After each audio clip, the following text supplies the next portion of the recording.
Welcome. So today I'm going to make a video about the Talos. The Talos is actually a really strange ship. I mean, it's basically a hack that's got battleship DPS and battleship tracking. And, the great point of that is that you can actually kill battle cruisers so easily compared to if you were flying a Vagabond or a Shield Rupture, etc. And the downsides, of course, is that you're very vulnerable to tacklers. But the Talos has a tracking bonus, and it's got 5 Warrior 2s. And compared to the other Tier 3 battlecruisers, the Talos is definitely the one that is least vulnerable to frigates. Another thing is that it does the best damage within 30k of all of the Tier 3 battlecruisers, and that is a complete necessity for solo, since your point range is 28k max. So it's definitely the ideal Tier 3 battlecruiser solo, and I think it's definitely the best one by far.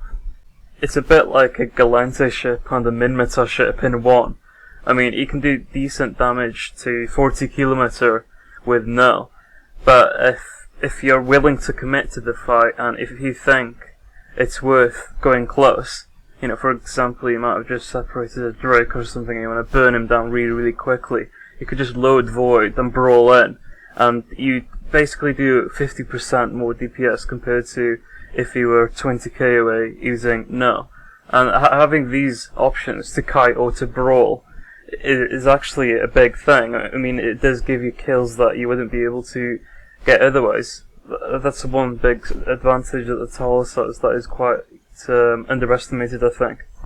So for this video, I went on a roam from Providence to Catch, starting off from Y-M.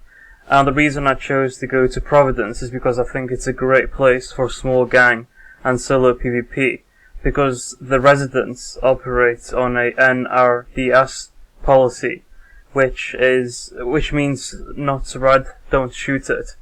And basically what it means in the end is that it attracts a lot of different entities to come live here, because the only requirement is that you're not a pirate, pretty much. The only requirement is that you operate by the NRDS, and then the other locals will leave you alone. So there's a lot of different entities in this region, and there's also, a lot of neutrals as well that are just going in by themselves because they're essentially protected by the locals. So, that's one really good aspect about this region. There's a lot of, there's activity from a lot of different entities. And the main benefit of that is that if one entity is unwilling to engage you, there's probably another one that is. I mean, if you're going to a specific region owned by a specific alliance, if they're not going to fight you, then they're not going to fight you, pretty much. One big downside, though, of going solo in this region, especially without a scout, and I did roam without a scout, by the way, I just got lucky, But yeah, if you're soloing without a scout, you might jump into a gate camp, and the gate camps that the locals form are impossible to run from, and they're also impossible to fight. So it's basically remote sensor boost stuff, maybe with a lot of VCM, etc. Just nasty stuff. But that's the main downside of the region. But the region can be a lot of fun, and you will get a lot of fights from the region, that's for sure. So I walked to the 4B gate in 90Y and landed on a Myrmidon and a Hurricane, and the Myrmidon immediately jumped out, so I'm thinking they're going to try and gank me. They're getting the Myrmidon on the other side to try and tackle me. That's what's going through their mind right now, I think. So they're obviously wanting to fight, and preparing for this Myrmidon, the Hurricane, to go for me, and he does go for me, so I immediately start burning away and put some damage on him. Talos is always going to be out damaging a Hurricane, but I don't want to be close to him at this point because I don't know what they have, and also he's got neats on his Hurricanes. Most Hurricanes have energy neutralizers, which is horrible for my Talos. Anyway, and then the Myrmidon jumps back. He jumps out and you see him there, so I immediately start burning in the opposite direction of where the Myrmidon is coming from. So the Myrmidon isn't going to be able to tackle me. But in my mistake, that this also leads to my transversal being with the Hurricane quite high. So the Hurricane lasts for a bit longer than I thought he would. And then the Ares and Hyena comes in. What's going through my mind right now is that I can tank this. When the Hurricane is dead, I will be fine. They don't have any damage projection at all. So I decided to stay around and just try and kill the Ares and Hyena while I burn away. Myrmidon is notorious for having terrible damage projection. As you can see, he's got neutrons fitted as well. And they use drones, and obviously there's no drones on me right now, so if he's got drones out, they're not catching up with me. And then a Brutix and the Harbinger comes in. Brutix is blaster fitted, and the Harbinger is not shooting me right now, and I'm just assuming the Harbinger is pulse fitted. So right now, I can afford to be 30k plus away from their gang. And this Hyena and, the Ares burning for me, they've got 0 transversal, and I'm just doing, near full damage to them. But one thing to remember is that, getting opportunity kills, like what just happened, when you feel like you're in control, goes a long way. I mean, basically what just happened, they thought they were going to get the kill, they thought they were ganking me, and when this is the case, their tackle is being over-aggressive, and that's pretty much what happened there. The tackle got over-aggressive, I took advantage over that, and I got some cool kills. So at this point, I'm just keeping them on range, trying to be as safe as possible, but applying as much damage to, try and get through them. The Myrmidon burns away while the Harbinger is burning towards me, so I decided to switch towards the Harbinger, because to keep applying damage to the Myrmidon means I'd have to get closer to the Harbinger. Also, Harbinger could be a nicer target. I have to stay over 30k away from this Harbinger though, because look how much hull I've got left, and I'm quite convinced he's pulse fit. Very important to know at the back of your mind where you're going to align to, and where you're going to warp to if needed, especially in a high pressure situation like this, when you're in deep structure. It's always good to be generally aligned to something and always remember the position of that something you're aligning to.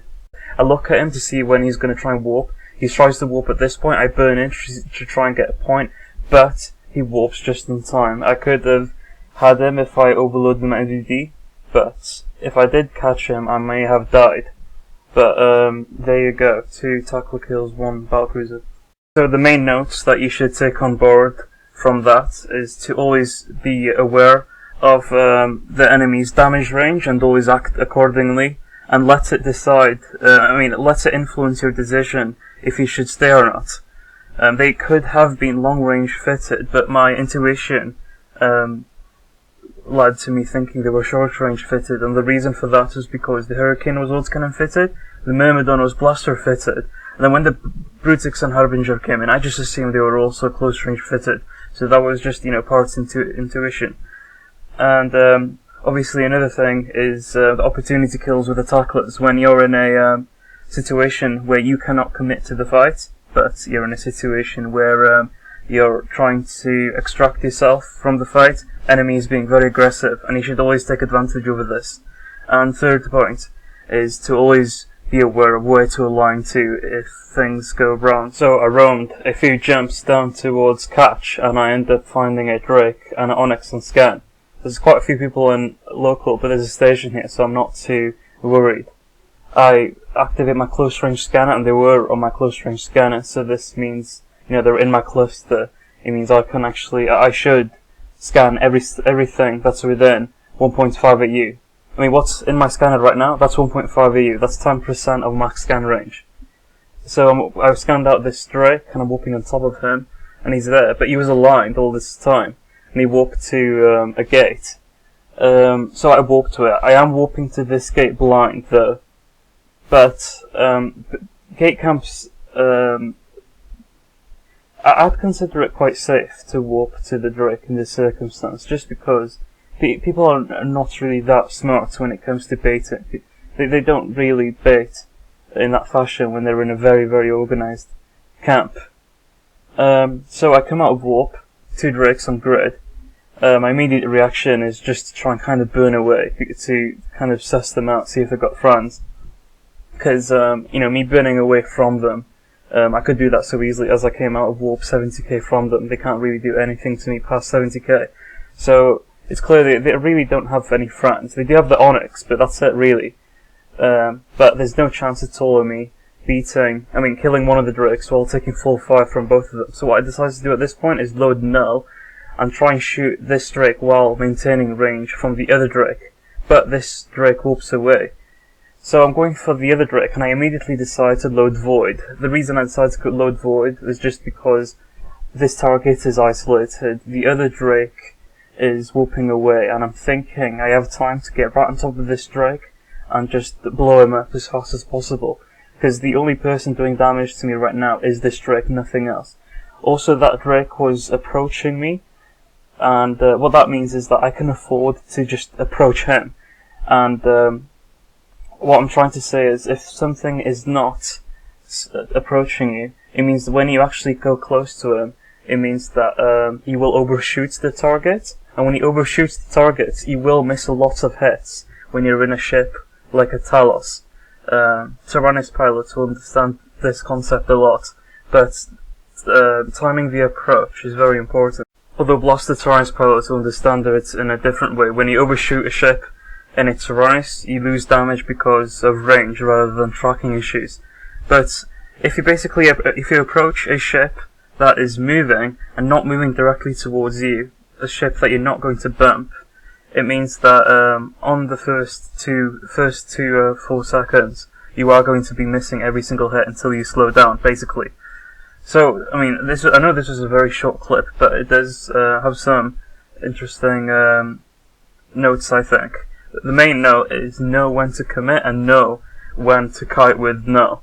So you know, the first Drake, I wanted to take every advantage that I could get by using null to try and outrange the second Drake. But when it came to just fighting the one Drake, I was confident that I could potentially kill the Drake before any friends come to help him. And that is the question, if you should commit or not. Because if you do commit, that is 50% DPS that you're getting. So the two main reasons that you should commit in a Talos is dependent on how much time have you got with the target, and if you think you can kill that target before his friends come, and also if you actually do brawl the target, are you actually going to be hitting him or not? And also in the case of hurricanes, does he have neutralizers, etc. But definitely in terms of Drakes, it's pretty much always best to brawl if you're safe to do so. So 10 minutes later, a couple of jumps away, I land on a gate and there's a Vagabond there, but as soon as I come out of warp, he immediately starts burning away, just in a random direction. When people do this, it means that they want to fight, but they want to get some range before they're comfortable. And the Vagabond engaging a Talos obviously means that he's got some friends. But it's always important to note that when you do see something just burning away from you directly, from a gate like that, it does mean they want to fight, and it does mean they probably have friends too, and they're just trying to set up the fight in their favour. Sometimes aggressing them immediately as they start burning away, you actually might get a kill that way, because they're not expecting you to just aggress as often as that. People expect you to aggress when they aggress, etc.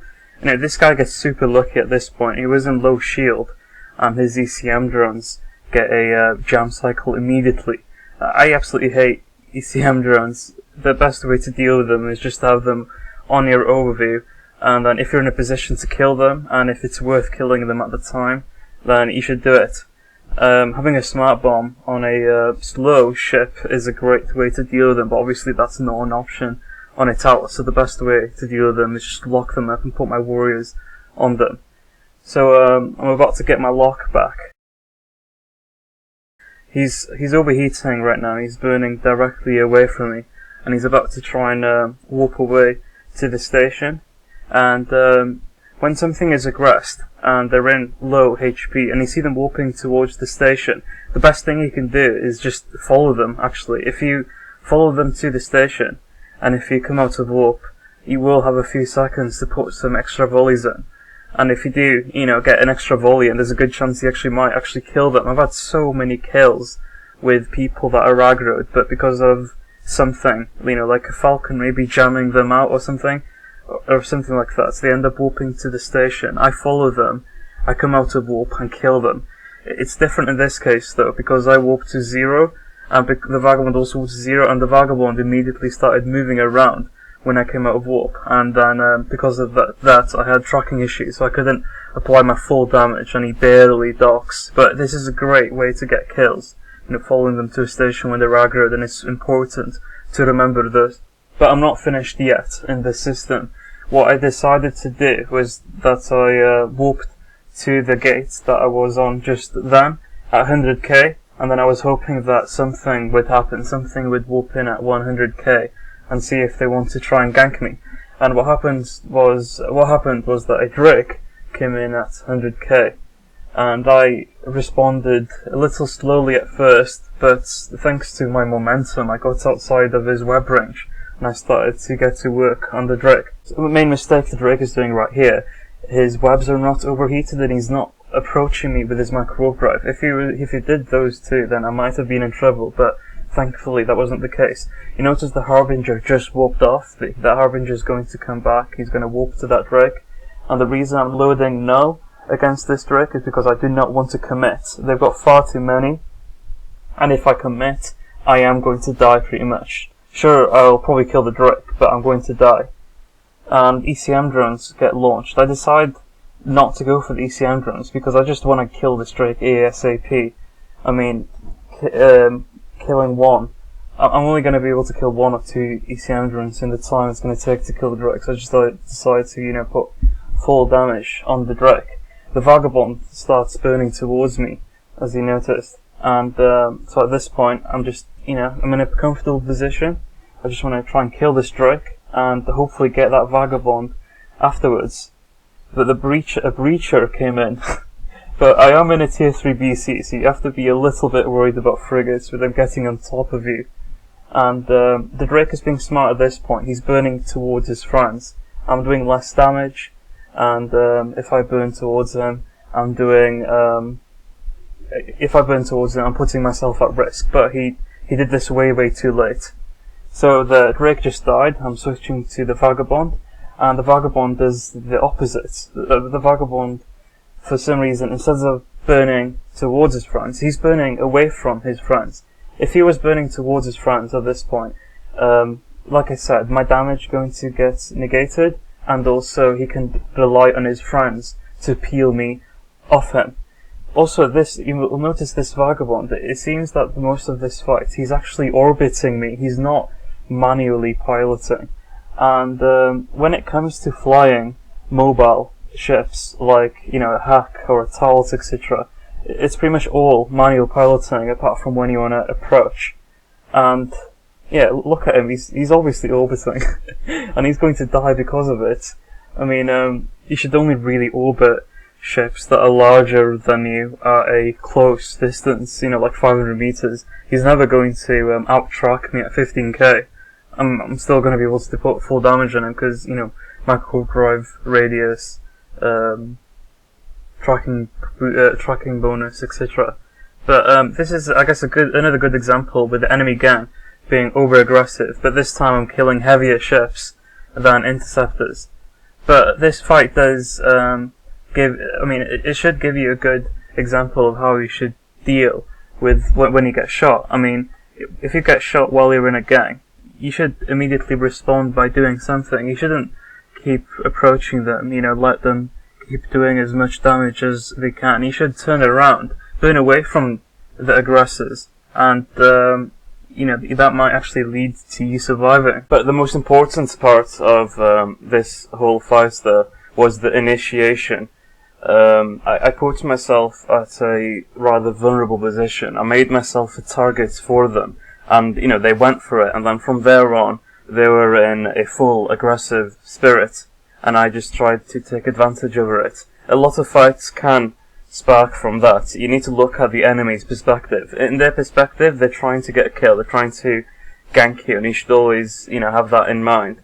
And of course, in a ship like a Talos, mobility is everything. You need to always be moving, pretty much, if the enemy is also moving and you're not wanting to commit.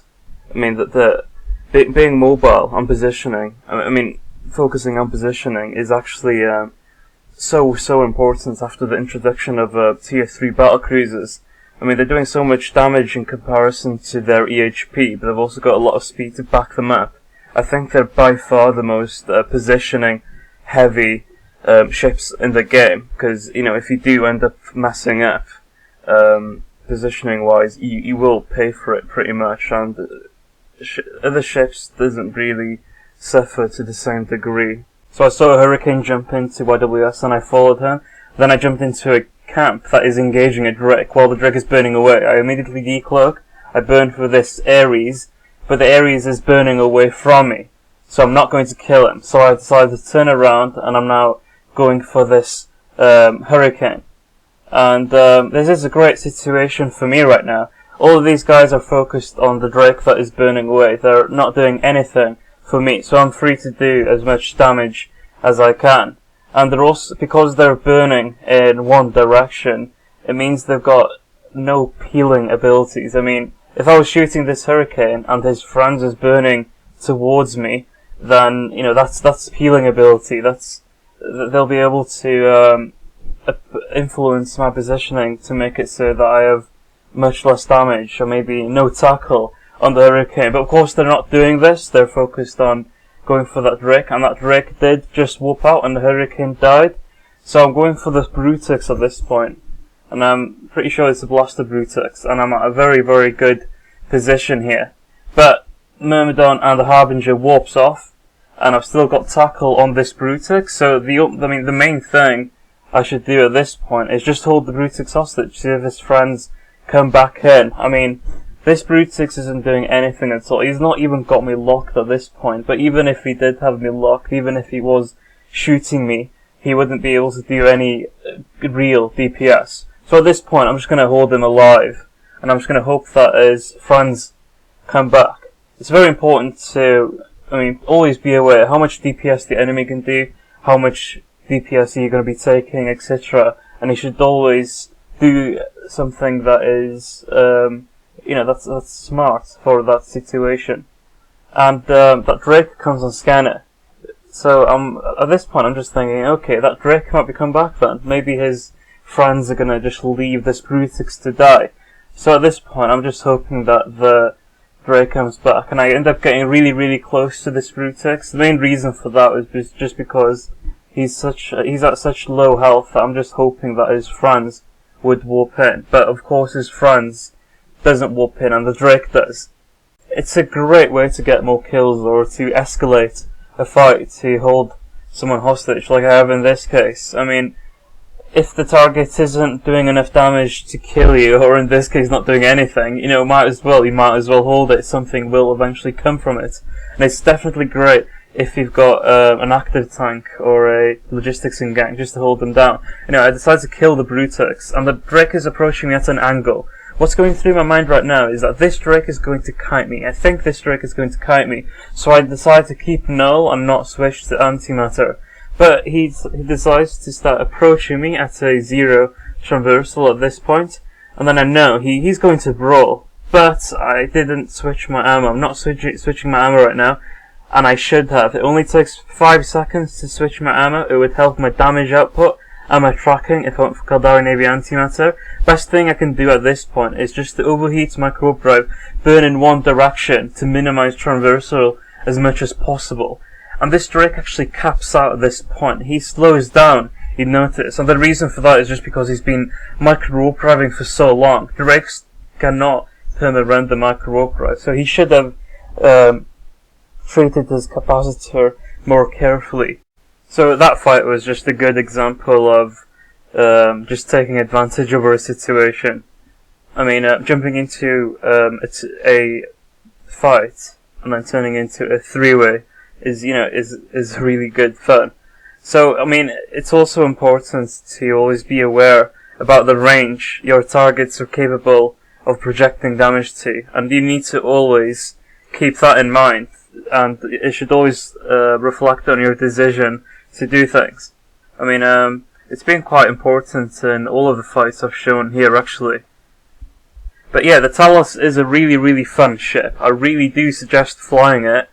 It's by far the best tier 3 BC to solo in, I think. And you guys should give it a shot and let me know how it goes. Hey everyone, this is Duncan. So we've been getting a massive amount of really positive feedback about our videos, and we've really enjoyed making them as well. And from the feedback, nothing makes us happier than seeing someone email us and tell us about an engagement where they were outnumbered and they did really well, because they credit Eve is easy, and they feel that we've inspired or encouraged them to just to go out and try PvP and just have fun. And their response has in fact been so big and so good that we've decided to sort of take this to the next step and do this full time.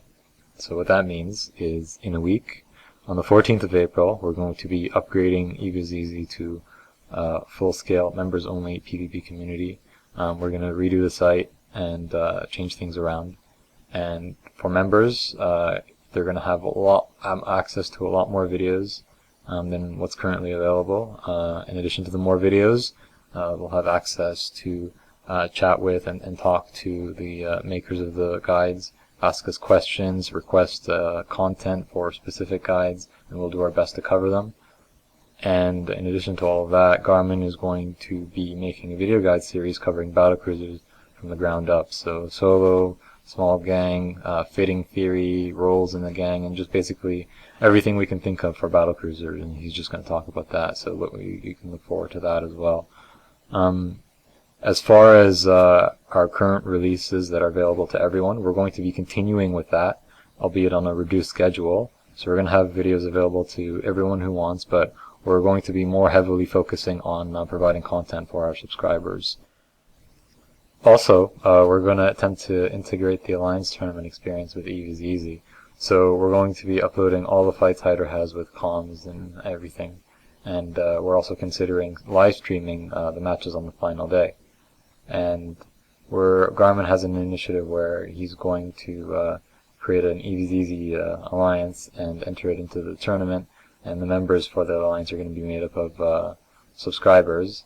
And he wants to sort of give people a chance to be part of the tournament. And we feel it's one of the coolest experiences you can have in Eve. So give our members a chance to be part of that and basically show Eve what you guys can do. So we're also looking forward to that, in addition to everything else. So stay tuned, and we'll be providing more updates and launching on the 14th of April.